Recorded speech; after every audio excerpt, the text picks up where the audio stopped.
Do what you want, 'cause a pirate is free. You are a pirate.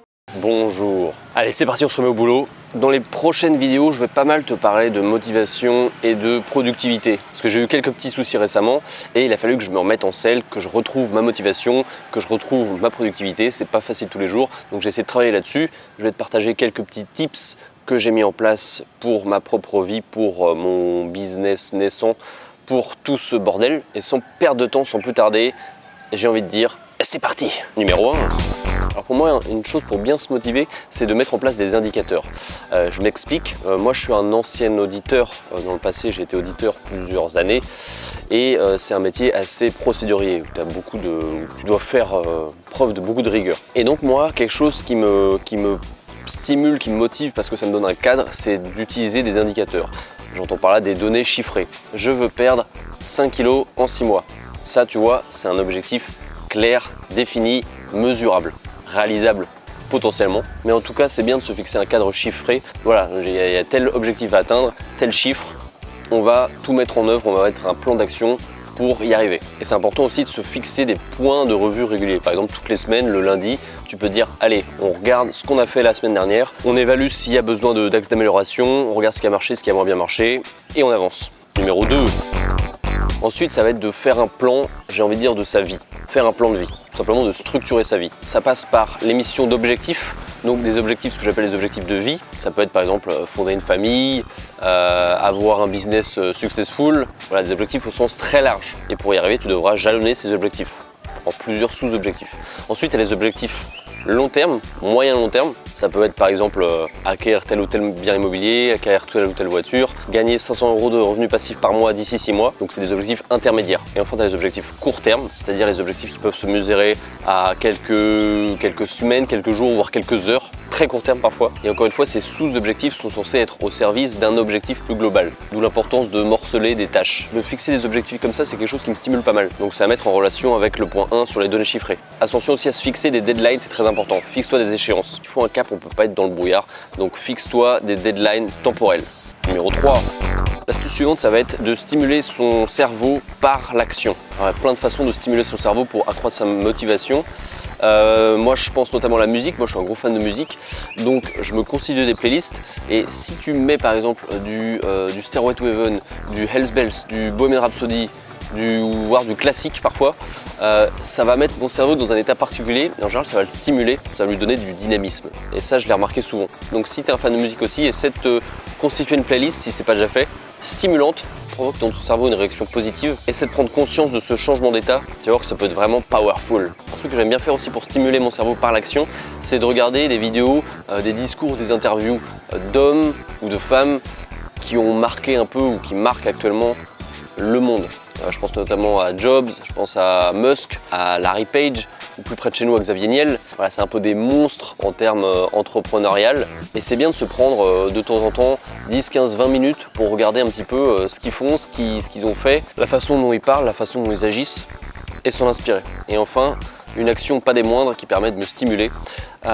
C'est une des composantes principales d'apprentissage aux côtés des voyages et des vidéos, YouTube notamment, c'est les livres. Moi, je me nourris beaucoup de ce qu'il y a dans les livres. Quand je dis livres, c'est pas forcément que de business ou du marketing. Je lis pas mal à côté.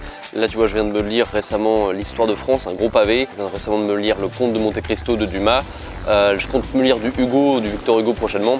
Tu vois que c'est assez diversifié quand même. Donc j'essaie d'un peu d'accroître mon champ de lecture pour accroître mon ouverture sur le monde. Tu vois que plus tu lis, moins ça sera un effort de lire. C'est la répétition. C'est mon mot-clé préféré, la répétition. Numéro 4.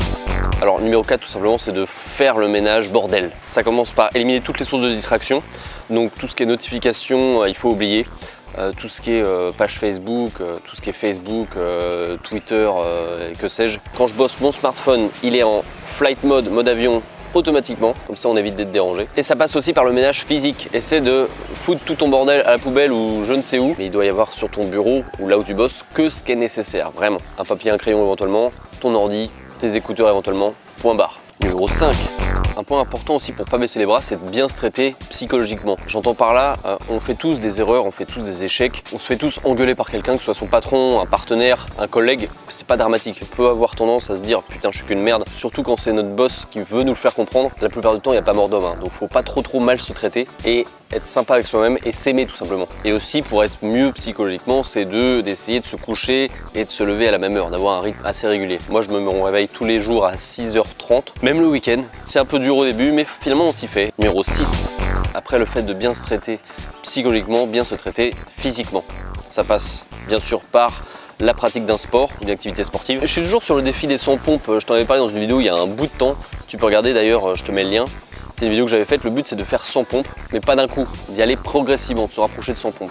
Donc c'est un exercice que tu peux faire tous les 2 jours, c'est hyper simple parce que les pompes t'as besoin de rien. Puis c'est un petit challenge quoi, tu te dis allez, le but c'est 100, je peux le faire. Ce qui est bon aussi, c'est de méditer, de la méditation quotidienne, c'est bon pour l'esprit et pour le corps.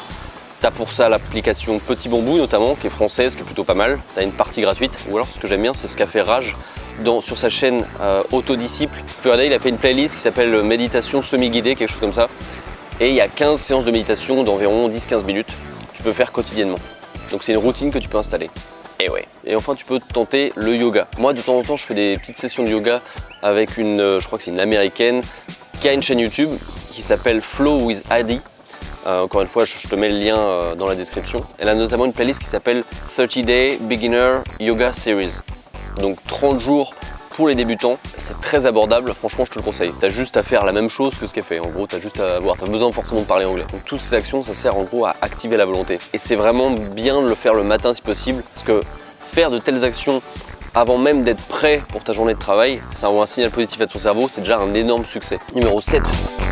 Et enfin, la dernière astuce, c'est tout simplement de se dire que la vie est un jeu. Si on voit la vie comme une succession de difficultés, d'échecs, d'épreuves, d'obstacles, ça risque d'être compliqué. Donc moi, ce que j'essaie de faire, c'est de me dire que c'est comme un jeu. Moi, j'ai un côté très geek, hein, tu sais, je suis un peu un geek. Et donc le fait de me dire que la vie, c'est un jeu, de pas trop se prendre au sérieux, bah, ça aide beaucoup hein, finalement psychologiquement. On est dans le registre de la gamification, c'est-à-dire faire en sorte que quelque chose qui n'est pas à la base ludique le devienne. T'as une appli qui est sympa comme ça, c'est Habitica, je sais pas si tu connais. C'est en gros une application web qui permet de mettre en avant les tâches que tu dois réaliser, les tâches quotidiennes, les bonnes habitudes, les mauvaises habitudes, et en fonction de ça, bah, ça te donne des points et tu gagnes des niveaux petit à petit. Plus tu effectues de bonnes habitudes, plus tu as de points, plus tu gagnes de niveaux. C'est un mix entre jeu de rôle et productivité. Voilà, c'était cette petite astuce pour essayer de te booster. Moi, je vais aller faire un tour dans la jungle perso, je vais aller voir les babouins. On se dit à très vite, j'espère que tu es content que je sois de retour. Sinon, bah tant pis, prends soin de toi, à bientôt, ciao.